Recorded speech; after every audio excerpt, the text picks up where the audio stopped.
This is the College Football Connection Podcast with Alvin Reed, Bradford Bruns, and Marty Jenkins on 101 ESPN.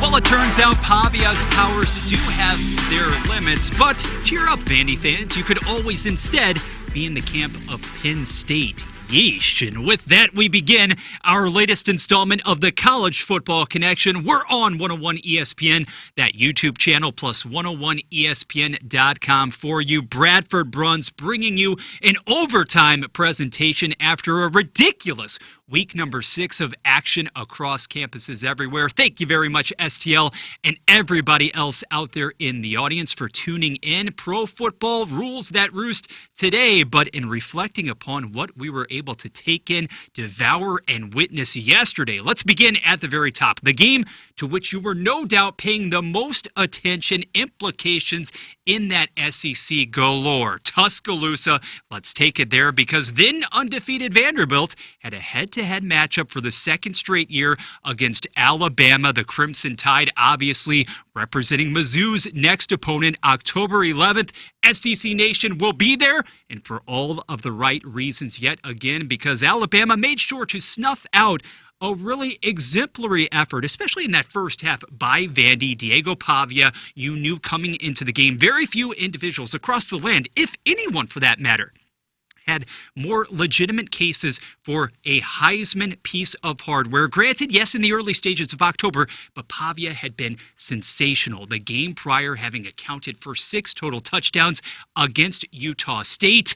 But again, at the end of the day, Alabama ensuring that this follow-up was more along the lines of a Caddyshack 2 for the Commodores instead of The Godfather Part 2. There would be no encore from last year's verdict, 40-35 in favor of Vanderbilt. And even though it begins and ends, as always, with Pavia, yesterday not able to get quite to 200 yards of passing through the air, ran for 50-plus, yes, but the pair of turnovers really hindered Vanderbilt's efforts down the stretch. And if there is one aspect at which you really want to dig in and certainly deconstruct heading into that game between MU and Alabama in the course of a few short days, it's that rushing defense, right? Something that has been much maligned for the Crimson Tide throughout 2025, but with the exception of that 60-yard-plus scamper permitted to Alexander in the first few minutes of the game, and you were thinking, oh my goodness, does Vanderbilt legitimately have a shot here in improving to a flawless 6-0 for the first time in about 80 years? Well, Alabama definitely stabilized thereafter, and the unit that had most certainly been a bugaboo in that opener versus Florida State, in that game versus Georgia not even a couple of weeks ago, it definitely stabilized. And once again, we saw tremendous play at the quarterback position. I will readily admit, at the beginning of this season, guys, I was skeptical whether you would get superior play from that spot on the field, your signal caller, as opposed to what you had. And really, in the cases of, I'm just going to say it, a lot of Alabama fans, frankly, glossed over last year from Jalen Milroe. Well, Ty Simpson has been downright phenomenal, and that was the case yesterday in that raucous home environment as well. 340 yards, 2 touchdowns, Jam Miller essentially doing the rest, rushing for almost 140 yards. So needless to say, it is going to be one heck of a mano-a-mano battle a few short days from now. Can't wait to talk about it much more over the course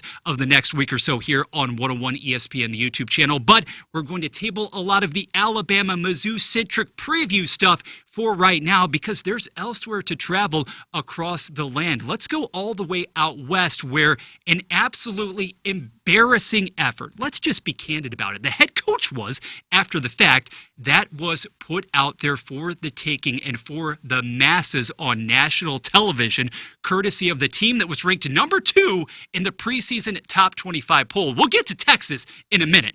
But let's focus on Penn State. Days after falling in double overtime to Oregon at Happy Valley in a game that you really had to have to once again try to exert a sense of dominance over the rest of the Big Ten, the rest of the teams not named Ohio State for that matter, in another huge spot for James Franklin. His team fell flat. and yet it continued to sleepwalk well into the later stages of that game yesterday against winless UCLA.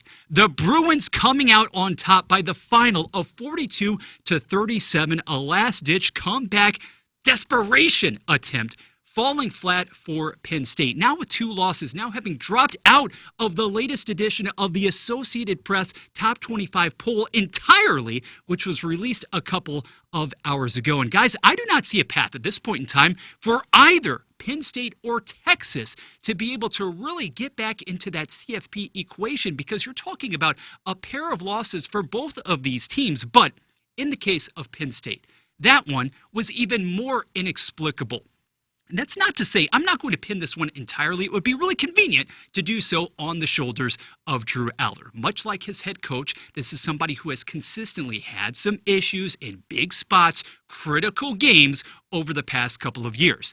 And yet he was simply outplayed down the stretch by the much maligned Nico Iamaleava. UCLA had come into this game having just not even 2+ weeks ago fired and jettisoned its head coach in Deshaun Foster, and yet the interim man in charge, Skipper, gets the win primarily because Nico did his thing through the air and also on the ground as well, extending plays with the feet, absolutely stifling and stymieing that Penn State defense. I don't know what happened there, other than to say that Penn State, for all of the credit it received prior to the season, all of the news, all of the hubbub surrounding the physical glow-up of Drew Aller, you don't have any receiving threats right now of whom to speak. Tyler Warren left, went to the NFL, is starring for the Indianapolis Colts, and you have not adequately replaced any of his production in the receiving ranks. Even the rushing attack is not what we thought it would be, and here you are, Penn State already sitting with 2 losses. Let's talk a little more about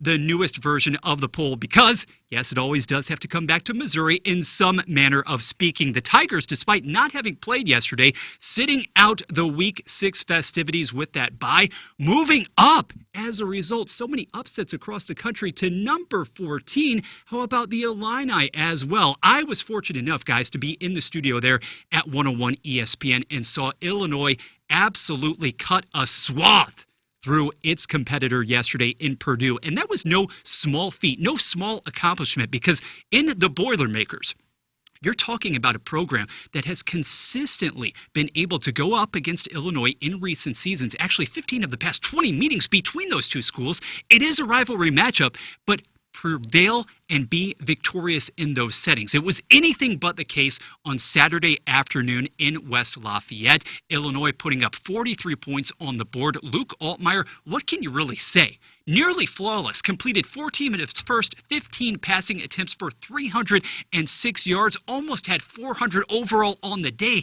and still doesn't have an interception of which to speak on the season. Ball security, valuing possessions, and then consistently making those downfield strikes to Hank Beatty, who himself had almost 200 yards receiving through the air. Now, this team didn't get a ton in the way of production on the ground from Fagan this week, still plunged into the end zone a couple of times, but Purdue, that secondary was absolutely obliterated pretty much from the jump. And despite a really fine start, you thought, okay, maybe against this Illini defense, perhaps Bielema's squad will have a little bit of trouble with that dual threat known as Ryan Brown. The requisite adjustments were made. The requisite adjustments also made up front, too, because your O-line, despite not having your starting center, was stellar throughout in pass protection situations specifically. In Illinois, gearing up for its own gargantuan clash next Saturday. Yes, also kicking off at 11 o'clock. Guys, how are we going to be able to keep track of everything? I don't fundamentally know, but Ohio State is the challenge coming up next for Illinois.